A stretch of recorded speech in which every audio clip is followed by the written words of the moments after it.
So the last time we talked, you were talking about your CD, solo album, that you are doing it in this very moment. Yep. It is called Jeff Bowders, the Pilgrimage of Thingamajig. The Pilgrimage of Thingamajig, because it is a rock instrumental concept drum solo album. Yes, it's a niche market, and I'm going to exhaust it. That's what the word means? Thingamajig?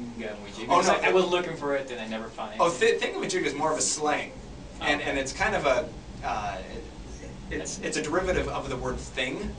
Like and thing I've always had kind of a problem with in the English language, because it's a word that a lot of people use when they're too lazy to describe something. So I have this thing, and I put it up on the thing, and then I was thinking about the thing, about how I can move the thing back over to the thing. It's like, what are you talking about, right? And so it just doesn't, it's almost a non-word.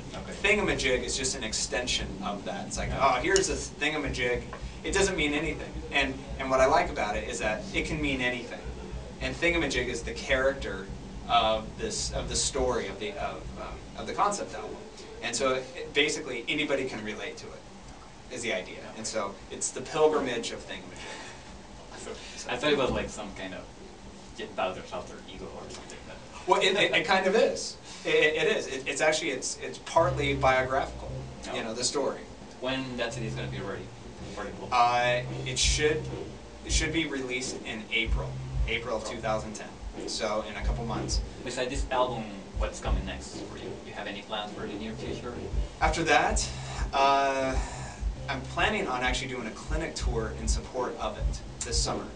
And so, yeah, hitting around the U.S. and possibly over in Europe, hitting a few different drum schools over there and some festivals. And so it's going to be, yeah, kind of the year promoting that. And yeah, and then there's another album I'm working on with the guitar player that played a lot of the guitar on it, Michael Elsner, my friend, and then a bass player named Jeff Abercrombie used to be in a band called Fuel, and we have a band called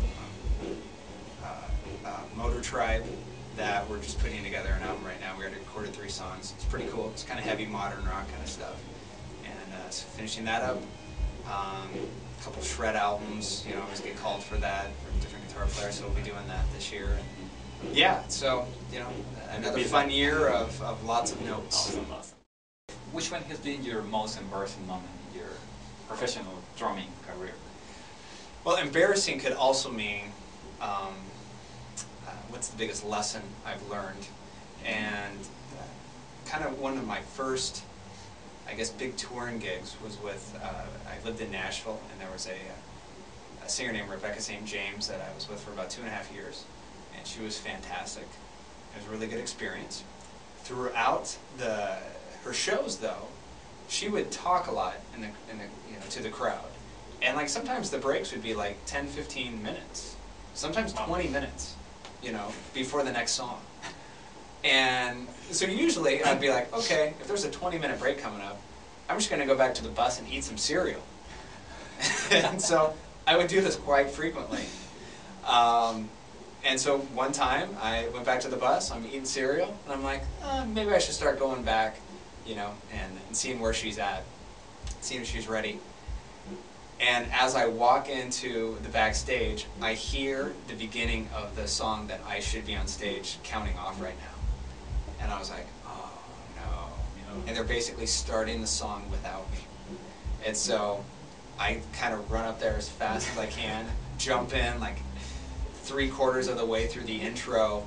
Did you get in trouble for that? Oh yeah, yes I did. The MD basically said that that's never going to happen again, and I told him it would not happen again. And from that show on, I didn't go back to the bus and eat cereal in between the songs. So Jeff, anything you want to add or you want to say to your Latin American fans watching right now? Well, in a couple months, join the pilgrimage of Thingamajig. Go to my website, all that fun stuff. They'll have all the information. I'd love for you to hear it. Tell me what you think about it. Hopefully I can come down to Mexico, anywhere in Latin America. Every single time I've gone to Latin America, I've gotten about 10 pounds more weight on me because the food is so unbelievably good and I can't stop eating it. So hopefully I can come down to see you, whether it's through a tour with Paul or some drum festivals or some clinics. Hopefully I can bring some clinics down to you guys. Love to meet all of you. It would be a fantastic experience. So practice hard, stay focused, know why you're playing drums. It's a beautiful thing. Never take it for granted, and just be grateful for the blessings that we have to hit stuff. I think that's about it. Jeff Bowders, thank you very much for your time. Thank you, buddy. It's my pleasure. Mi nombre es Adrián, reportando aquí de Los Ángeles, California para jamonpodcast.com.